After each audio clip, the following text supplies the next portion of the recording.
اللہ نے بطور انعام ابراہیم علیہ السلام کو کیا چیز دی تھی؟ وَإِذِ ابْتَلَىٰ إِبْرَاهِيمَ رَبُّهُ بِكَلِمَاتٍ فَأَتَمَّهُنَّ قَالَ إِنِّي جَاعِلُكَ لِلنَّاسِ اماما۔ کیا وہ صرف نماز پنجگانہ کی امامت تھی؟ وہ امامت صغرا بھی تھی، وہ امامت کبرا بھی تھی، وہ مصلی کی امامت بھی تھی، اور وہ سیاست کی امامت بھی تھی۔ ہم نے یہ سمجھ رکھا ہے کہ وقت وہ مصلی کی شاید امامت تھی، اور ہم نے خدمت کا میدان بھی غیر ملکی NGOs کو دے دیا، ہم نے سیاست کا میدان بھی ان کو دے دیا جو سیاست کی سین سے بھی آشنا نہیں تھے۔ الحمدللہ رب العالمین والصلاة والسلام على سید الانبیاء والمرسلین، اما بعد، اعوذ باللہ من الشیطان الرجیم، بسم اللہ الرحمن الرحیم۔ ان هذه امتکم امة واحدة وانا ربکم فاعبدون۔ قابل قدر قائدین ملت، عمائدین علاقہ، علماء و مشائخ، ائمہ مساجد، خطباء اعظام، قابل قدر مدرسین، امت مسلمہ دو نہیں ایک ہے۔ امت مسلمہ ایک ہے، کئی ایک حصوں میں تقسیم نہیں ہے۔ یہ کسی تجزیہ نگار کا تجزیہ نہیں، کسی دانشور کی بات نہیں، یہ اللہ کا قرآن ہے۔ ان هذه امتکم امۃ واحدہ، کہ تم امت واحدہ۔ اللہ رب العالمین نے ہمیں امت واحدہ بنایا۔ ہمارے مابین کس چیز نے وحدت پیدا کی ہے؟ اس کلمے نے جو پڑھ کے ہم دین اسلام میں داخل ہوتے ہیں، لا الہ الا اللہ محمد الرسول اللہ۔ ہمیں متحد کس نے کیا ہے؟ اس اللہ کی آسمانی کتاب نے کیا ہے، جو رب العالمین نے ہماری رشد و ہدایت، تعلیم اور تزکیے، ہماری تربیت اور اصلاح کے لیے نازل فرمائی۔ ہماری یکجہتی محمد الرسول اللہ صلی اللہ علیہ وسلم کی وجہ سے ہے، ان کی سیرت و کردار کی وجہ سے، جو خود سب سے بڑے اور پہلے داعی اتحاد امت تھے۔ ہمیں کس چیز نے متحد کیا ہے؟ نماز پنجگانہ نے، حج بیت اللہ نے، اور ان کے علاوہ دیگر ان عبادات نے جو ہم اجتماعی طور پر کرتے ہیں۔ ہم فکر و نظر کے اعتبار سے، عقائد و اعتقادات کے لحاظ سے، ان هذه امتکم امۃ واحدہ، تو یہ امت واحدہ کئی حصوں میں کیسے بٹ گئی اور کیسے تقسیم ہوئی؟ ابلیسی طاقتوں نے، شیطانی چالوں نے، اور اسلام دشمن عناصر نے اور باطل قوتوں نے ہمیں پھاڑنے کی کوشش کی ہے اور کوشش کر رہی ہے، اور آج وہ ہمارے خلاف سب کے سب متحد اور منظم ہے، جبکہ ان کا عقیدہ بھی ایک نہیں، کتاب بھی ایک نہیں، پیغمبر بھی ایک نہیں۔ اگر میں آپ سے پوچھوں کہ اسرائیلی کون ہے تو آپ کا جواب کیا ہوگا؟ میں یہ پوچھوں کہ امریکی کون ہے تو جواب کیا ہے آپ کا؟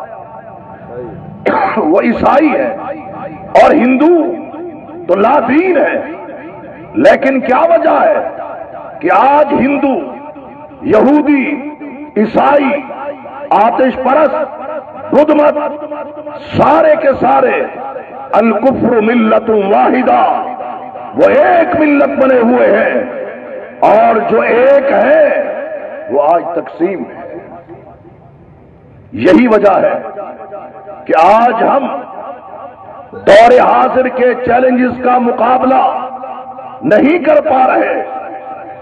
آج اسلام اور پاکستان کے خلاف ہونے والا پروپیگنڈا اور سازشیں، ان کا مقابلہ ہم نہیں کر پا رہے، اور اس وقت تک نہیں کر سکتے جب تک کہ ہماری صفوں میں اتحاد اور یکجہتی نہیں ہوگی.